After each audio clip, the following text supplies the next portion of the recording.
안녕하세요. 신동용 노무사입니다.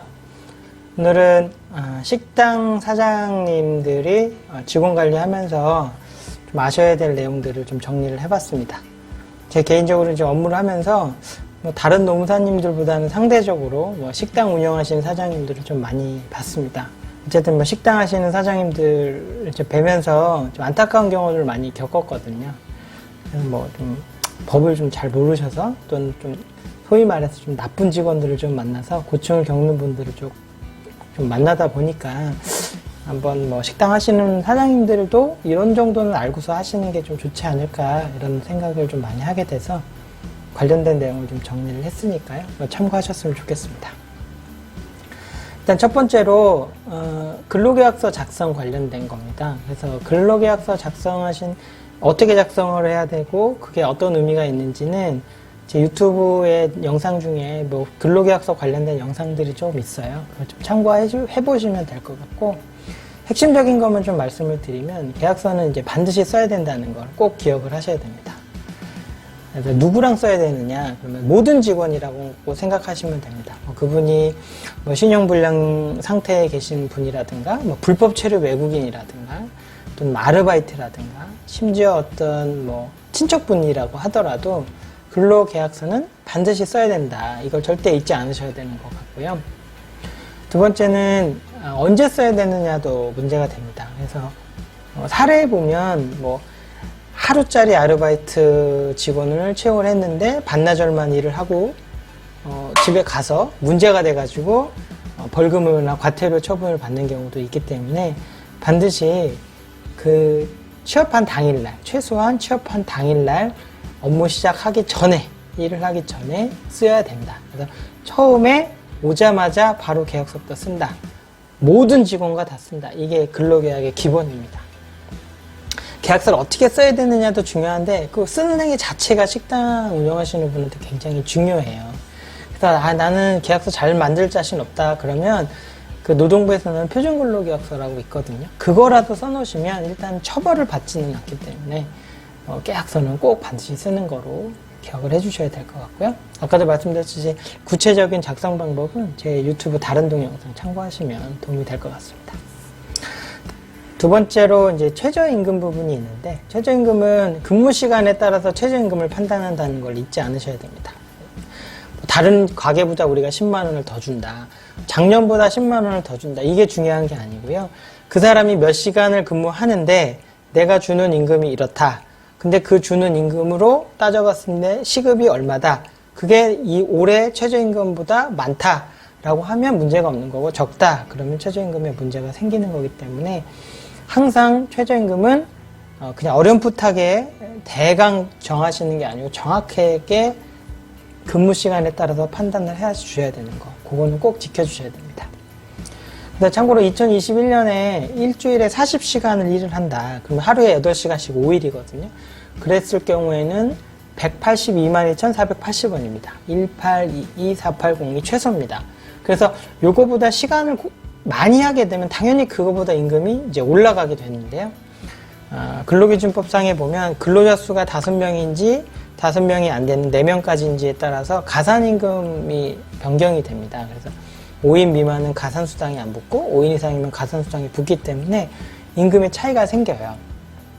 그래서 식당에서는 전형적으로 근무하는 형태가 만약에 10시부터 일을 했으면 10시까지, 그래서 12시간 중에서 쉬는 시간 식사 2번 하는 시간 브레이크 이런 거 해서 한 2시간 정도 빼는 게 일반적이거든요. 하루에 이제 10시간 근무를 하는 거고, 일주일에 보통 이제 6일을 근무를 하기 때문에 일반적으로 60시간이라는 경우가 많아요. 풀타임 근로자의 경우에는.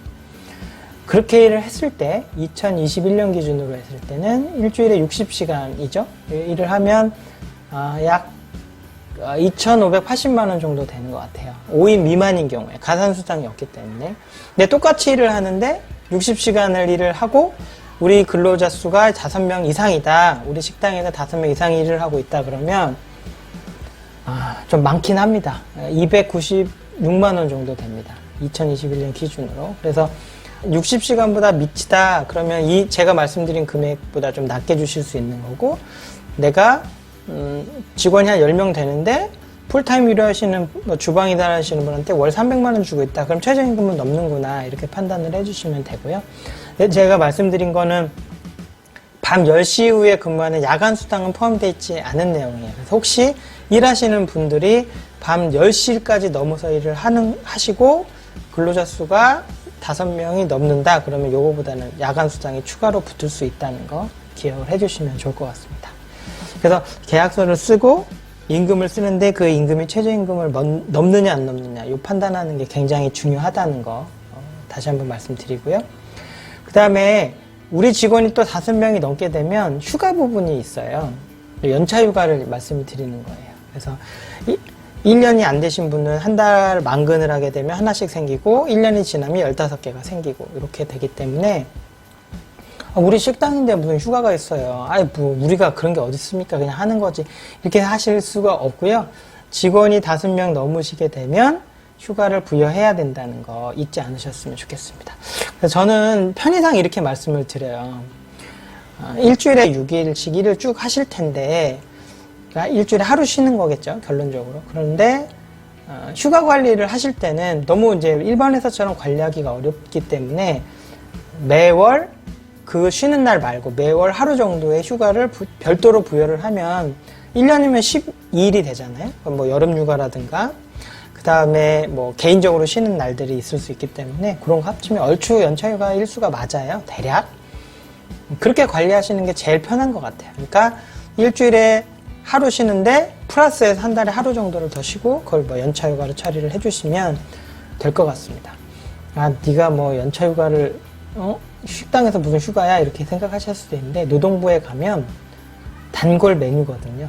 그래서 최저임금 지키셨어요 사장님?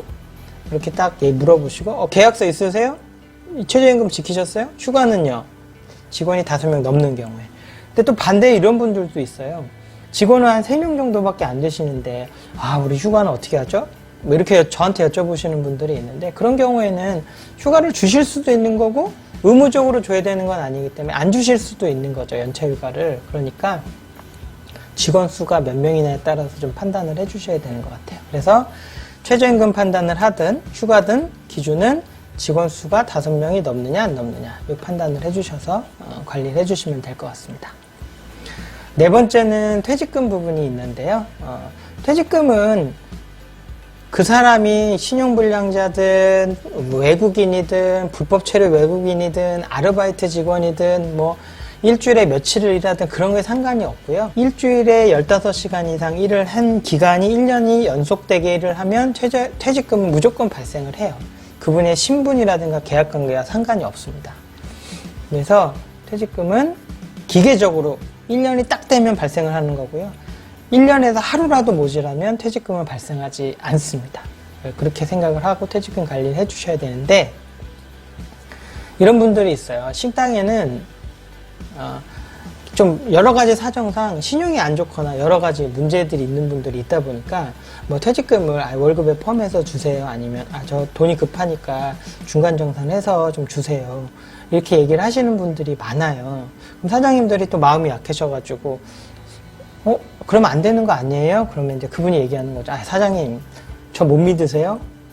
저 절대 그런 일 없습니다. 이렇게 얘기하시면, 그래요? 그러면 뭐, 선생님 믿으니까 제가 해드릴게요. 근데 어디서 들어보니까 문제가 있으실 수도 있으니까 확실하게 해서 우리 서류 하나 씁시다. 이렇게 해가지고 뭐 퇴직금 청구하지 않겠다. 이런 학예서라든가 각서라든가 이런 거 작성을 하시는 분들이 있는데 그런 거는 기본적으로 다 효력이 없습니다. 꼭 기억해 주세요. 퇴직금은 퇴직할 때 주시는 거고요. 그 중간에 준다거나 포기한다거나 이런 것들은 다 안 되게 되어 있습니다. 각서를 쓰든 혈서로 도장을 찍든 소용이 없고요. 다 소용이 없습니다. 퇴직금 끝날 때 준다. 절대 잊지 않으셔야 되는 거고요. 그 문제 때문에 되게 어려움을 처하시는 분들이 굉장히 많거든요. 그래서 각서를 써도 효력은 없다. 퇴직금은 무조건 끝날 때 준다. 거기서 조금씩 벗어나면 그만큼 리스크가 생기는 거다. 이거 잊지 않으셨으면 좋겠고요. 그 다음에 해고 부분이 있습니다. 일단은 해고는 2가지가 있는데요. 어떤 직원을 내보내려고 그럴 때는 해고 예고라는 걸 하게 되어 있습니다. 근데 그 해고 예고는 이분을 해고를 하기 전에 한 달 전에 얘기를 하거나 한 달 전에 얘기할 상황이 아니면 한 달 정도의 임금을 지급을 해야 되는 의무예요. 그래서 우리 어떤 직원이 있는데 이분을 해고하고 싶다 그러면 해고 예고를 하시는 게 절차적으로 의무가 되어 있습니다. 그래서 한 달치의 임금을 주던 한 달의 기간을 먼저 주던. 그러니까 예를 들어서 뭐 2월 1일 날 퇴사를 해고를 할 예정이다 그러면 1월 1일 날 얘기를 해야 되는 거고 그 사이에 그냥 기간 줄 수 있는 상황이 아니면 한 달치 임금을 지급을 하시고 이렇게 하는 게 해고 예고입니다. 해고 예고는 근로자 수와 상관없이 모든 사업장 적용이 되는 거고요. 다만 이제 주의하실 점은 사장님들 중에 이런 분들이 있어요. 그거는 이제 알고 계시기 때문에 뭐 한 달치 주면 해고할 수 있는 거 아니야? 이렇게 생각하시는데 그게 어떻게 보면 이제 직원 수가 5명 미만, 그러니까 4명까지는 그게 뭐 맞는 말이실 수도 있어요. 근데 5명이 넘어가게 되면 해고에 정당한 이유가 필요합니다. 거기서의 정당이라는 건 이제 법률상이에요. 법률상 정당한 겁니다. 사장님의 생각이나 상식이 아니고요. 법률의 정당함이에요. 근데 그 법률의 정당이라는 거는 굉장히 어려워요. 실무적으로. 어렵게 그걸 정당성을 확보하기가. 그래서 내가 한 달치만 주면 해고할 수 있는 거 아니야 이렇게 생각하시면 안 돼요. 그거는 그거대로 하고요. 직원이 5명이 넘으시면 정당성, 이 사람을 해고해야 되는 정당한 이유를 갖추지 않으면 부당한 해고가 되고요. 그거에 따라서 만약에 부당한 해고가 된다 그러면 내가 뭐 2월 1일 날 해고를 했다. 근데 이 사람이 부당하다고 해서 어쨌든 시간이 길어져서 뭐 한 3개월 정도 걸렸다. 그래서 5월 1일 날 결정이 됐다 그러면 2월, 3월, 4월 월급 다 주시고 다시 복직을 시켜야 될 의무가 생겨요. 그리고 이제 현실적으로는 이제 식당에서 그런 해고 문제가 생기면 결국은 이제 몇 달치 임금을 지급을 하고 정리가 되는 경우가 많습니다. 일반적으로 다시 복직하는 경우보다는 이제 몇 달치의 임금을 지급을 해야 될 상황이 생겨요. 그래서 그런 걸 예방하기 위해서는 일방적으로 해고를 하시거나 그냥 당신 마음에 안 드니까 뭐 한 달치 줄 테니까 나가세요 이렇게 했다가는 큰일 나시니까 내가 직원이 5명이 넘으시는 경우에는 그 정당하게 이유를 확보를 하셔야 되는 거고요. 그 부분은 내가 정당하다는 건 상식이 아니시고 법률적인 판단인데 법률적으로 굉장히 엄격하다. 거의 이 사람이 범죄 수준의 잘못을 하지 않으면 쉽지 않다. 그래서 뭐 직원들이랑 좀 잘 못 지낸다거나 지각을 조금 한다거나 이런 거 가지고 곧바로 해고하면 정당하진 않다고 얘기를 하거든요. 그래서 그런 내용을 좀 주의하셔야 될 것 같고요. 관련해서 이제 실업급여 부분이 있어요. 그래서 해고하기가 좀 어려우니까 실업급여 해줄 테니까 나가주세요. 또는 실업급여 해줄 테니까 끝내주세요. 그러면 직원분들도 알겠습니다. 그러고 이제 정리가 되는 경우도 있거든요. 근데 이제 주의하셔야 되는 거는 이 실업급여를 함부로 해주시게 되면은 이제 부정수급이 될 수도 있습니다. 그래서 이 사람을 해고하는 거라서 공고사직이라고 하면 당연히 실업급여 청구는 가능한데 그냥 아무 생각 없이 하시는 분이 있어요. 뭐 오래 일했네. 아유 뭐 선생님 오래 일하셨으니까 실업급여 해드릴게요. 이렇게 관리하시면은 나중에 크게 문제가 될 수 있습니다. 예를 들어서 A라는 사람은 그렇게 처리를 해드렸는데 B라는 분은 그렇게 안 해주면 B라는 분은 아니 왜 A는 해주고 전 안 해줘요. 그러면서 문제 제기가 되면 부정수급 문제가 될 수도 있기 때문에 주의하셔야 되는 거고요.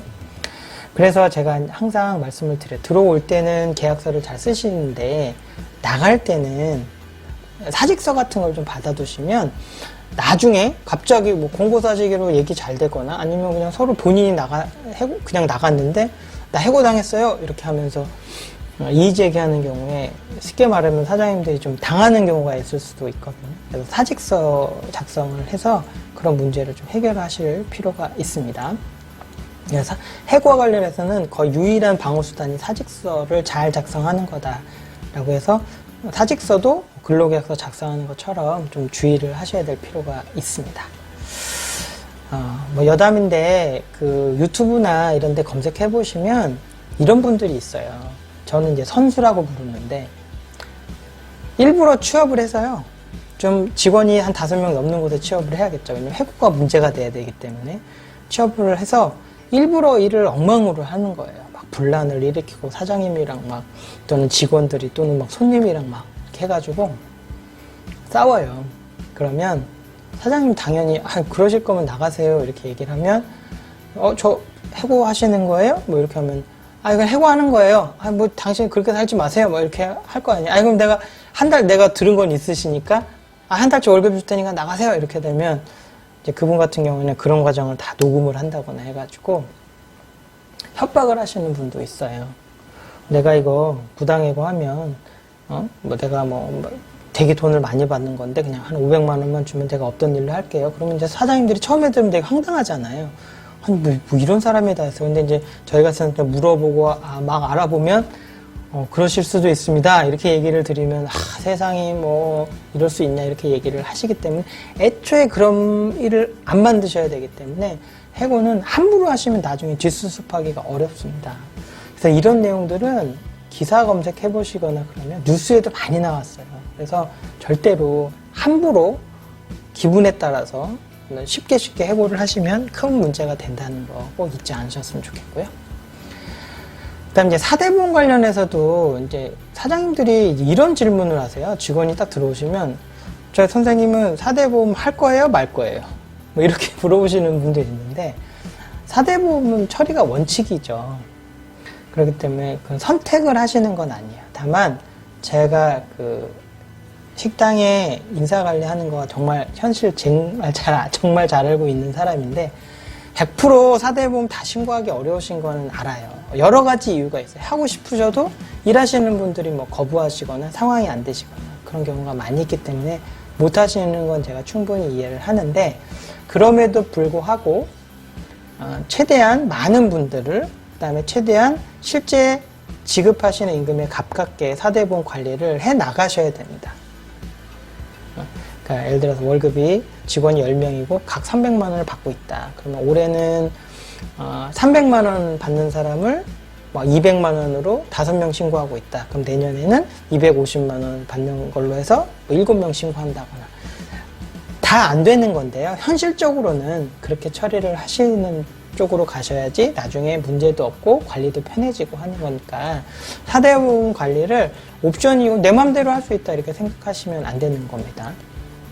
좀 최대한 빠른 시간 안에 정상적으로 다른 회사처럼 일반 회사처럼 관리하려고 노력을 해주셔야 되는 거고요. 그렇게 처리를 하셔야지 세금 관련돼서 왜냐하면 사대보험 처리 안 하고 현금으로 막 지급하고 그러면 세금 어차피 더 내셔야 돼요. 비용 처리가 안 되기 때문에. 그러면 세금이 올라가잖아요. 비용 처리 못하면. 그러니까 비용 처리 월급을 다 지급을 하면 인건비 처리가 되니까 내가 내는 사대보험료가 올라가더라도 세금이 줄기 때문에 비슷해요. 그래서 사업주 입장에서는 사대보험 가입을 막 안 하려고 노력하실 필요가 없어요. 그렇기 때문에 사대보험 원칙적으로 처리하려고 직원들이랑 잘 얘기하셔서 원칙적으로 처리하도록 하는 게 굉장히 중요합니다. 그렇게 해야 일자리 안정자금도 받고 정부에서 지원하는 사업도 받을 수 있는 거기 때문에 길게 보시고 관리를 하셨으면 좋겠고요. 관련해서 3.3% 처리하시는 분들이 있는데 어떤 직원이 있어요. 똑같은 홀에서 서빙을 하시는 분이 있는데 이분은 사대보험 들었고 이분은 3.3으로 처리를 해요. 3.3으로 처리한다는 건 그냥 개인 사업자 처리하는 거죠.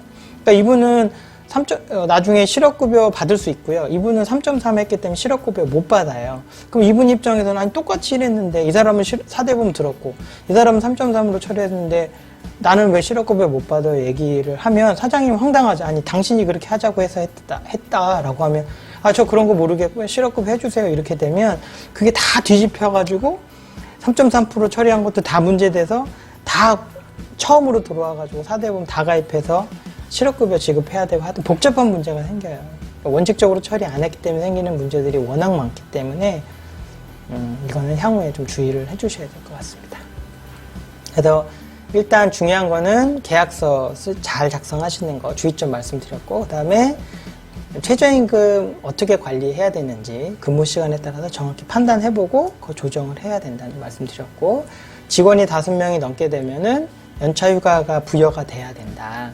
그래서 매월 하나 정도씩 일반적으로 쉬는 날 말고 추가적으로 지급하면 좋다. 퇴직금은 퇴직하기 전에 무언가 뭐 각서를 쓰고 뭐 월급에 포함해서 준다거나 중간정산하면 안 된다라고 말씀을 드렸고요. 그다음에 해고 문제 말씀드렸습니다. 해고는 5명 넘는 경우에 문제가 되니까 해고, 정당한 이유로가 있어야지 해고가 되는데 그 정당한 이유라는 게 사실 법률적으로 인정받기가 쉽지 않다. 그래서 원만하게 합의를 해서 관리를 하는 게 중요하다. 그래서 한 달치 월급, 해고 수당 격에 한 달치 임금을 지급을 하고 해고해도 상관없다라고 하시면 큰일 난다는 거. 그거 굉장히 사례 보면 1,000만 원을 갈취당했느니 협박당했느니 그런 거 많아요. 연관에서 계약서 안 쓰면 그 계약서 안 쓴 거 갖고도 협박을 당해요. 이런 거랑 엮여서 해고 문제가 있을 때. 그래서 조심하셔야 되고 사직서를 잘 쓰는 게 좋겠다. 그다음에 사대보험은 길게 보시고 점진적으로 정상적으로 관리하도록 노력하셔야 된다고 말씀드렸고요. 식당 운영 관리에서 제가 생각할 때 앞으로 좀 중요해질 만한 거는 이렇습니다. 제가 간간히 말씀드렸지만 상시근로자 수 5인이라는 얘기를 많이 드렸어요. 그래서 식당 관리할 때 직원이 한두 명이시면 상관이 별로 없는데 직원이 5명, 4명, 6명 요 정도 되시는 분 있잖아요. 10명 넘어가면 또 소용없는 거고요. 그 정도는 상시근로자 수가 5명 미만으로 관리하는 거랑 이상 관리하는 게 차이가 많이 나거든요. 연차휴가도 지급을 해야 되는 거고, 그다음에 가산수당도 지급을 해야 되는 부분이 있기 때문에 인건비 관리에서는 상시근로자 수 직원 수 5명이 기준이 됩니다. 그래서 여기서의 5명은 아르바이트, 외국인 다 포함되는 개념입니다. 그래서 그런 것들을 좀 생각을 하시고 인원을 좀 조정을 해 주실 필요가 있고요. 그 다음에 52시간 제도가 어차피 순차적으로 들어오는데 식당 하시는 경우에도 결국은 지켜야 돼요. 우리가 관행적으로 식당에서 하루 10시간, 일주일에 60시간 하는 것보다는 줄여 나가셔야 돼요. 그래서 최대한 일주 52시간으로 맞추시니까 일주일에 한 8시간을 어떻게든 좀 줄여보려고 노력을 해보셔야 되는 거죠. 예를 들어서 9시간씩 6일이라면 54시간이죠. 그러니까 52시간에 맞추셔야 되기 때문에 시간을 조금 줄이셔야 되겠죠. 5일을 해서 52시간을 맞추시든지 6일로 52시간을 맞추든지 하셔야 될 필요가 있는 거고요. 그 다음에 이제 아까도 말씀드린 인원 관리를 좀 하셔야 됩니다. 사장님들한테 이제 여쭤보면 이런 말씀 되게 많이 하세요. 당신이 현실을 알아. 물어보시는데 저도 다는 모르죠. 근데 안 된다고만 얘기를 하시더라고요. 우리는 절대로 바꿀 수 없어. 이렇게 얘기를 하시는데 제가 볼 때는 바뀌어요. 그러니까 이렇게도 해보고 저렇게 해보고 최적은 아니고 차선을 찾으시더라도 최저임금도 지키셔야 되는 거고 또 최저임금이 계속 오르잖아요. 그래서 장사가 그 정도를 따라가지 못하시면 어차피 인건비 관리를 하셔야 됩니다. 인원 관리나. 그렇습니까? 안 된다고 지금 하는 방식으로 우리는 10시 열어서 10시에 닫아야 되고 우리는 12시까지 무조건 해야 되고 이렇게 생각하시면 답이 안 나와요. 이게 아무리 계산기를 두드려 봐도 잘 안 나오거든요. 그래서 우리 식당에 맞는 근무 형태, 그래서 사람을 조금 줄이더라도 또는 집중하더라도 몰리는 시간대가 있잖아요. 식당은 그때 인원을 좀 투입을 하고 좀 손님이 없는 시간에는 인원을 좀 줄여서 관리를 하신다거나 직원 수를 상시근로자 수 5인 미만으로 관리하신다거나 이렇게 우리는 그게 안 된다고 생각하지 마시고 고민을 해서 바꿔 나가셔야지 앞으로도 이 자영업 특히 식당을 운영하시면서 생존하시고 계속 좀 커 나가실 수 있지 않을까라는 생각을 합니다. 그러니까 무조건 그냥 기계적으로 나는 10년 전부터 이렇게 했어. 나 고칠 거 없어. 라고 하시면 가서 이렇게 들어가서 이렇게 뭔가 이렇게 보면 이렇게 도와드리기가 쉽지가 않은 경우가 많이 있으니까 제가 무슨 말씀 하시는지 식당 하시는 분은 아실 텐데 그렇게 좀 열린 마음으로 내가 좀 바꿔보겠다라는 생각을 가지시고 제가 지금 말씀드렸던 내용을 좀 주의해서 좀 바꿔 나가시는 기회로 좀 삼으셨으면 하는 마음으로 준비해 봤습니다. 제가 시간이 될 때마다 다른 업종들, 제조업은 어떻고, 학원은 어떻고, 이런 것들도 한번 좀 영상을 제작을 해서 올리도록 하겠습니다. 들어주셔서 감사합니다. 마치겠습니다.